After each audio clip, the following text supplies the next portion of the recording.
Dito guys ay pwede na tayo maka-withdraw dito ng 2,000 pesos dahil meron na tayong 2,026 pesos na withdrawable banknotes.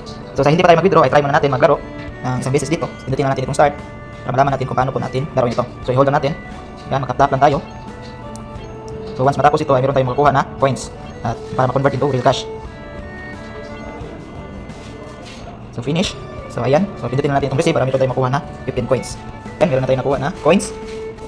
Pindutin lang po natin ang ulit itong 10,000 ay taas para mag-withdraw tayo. Okay, simulan natin mag-withdraw ng 2,000 pesos. I-click po natin itong 2,000. Yan, then itong withdrawal method. Click po natin. So dito meron pong Lazada at GCash. So pindutin po natin itong GCash. Then confirm. Then withdraw money. Okay, withdraw to GCash. Please enter the following information. So ilagay na po natin yung number natin sa GCash at yung GCash name. Pagkatapos ay select withdraw. So ayan, send GCash. 2,000 has arrived. Then happy to accept.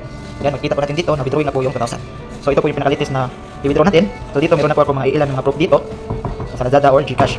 So ang total ko na po na withdraw dito ay dito 21,460 pesos. Once malisin natin itong 2,000 pesos ay ang total na mag-withdraw natin ay nasa 23,460 pesos.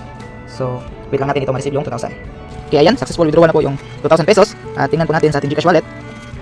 Na-receive po ba natin doon? Ayan, makikita po natin dito sa bandang baba, itong inbox ay meron pong naka-red. Ayan, makikita po natin, you have received 2,000 pesos. So legit po talaga itong application. At kung gusto niyo ito i-download, ay maaaring puntahan ang comment section o description para ma-download niyo itong application. Yun po, God bless.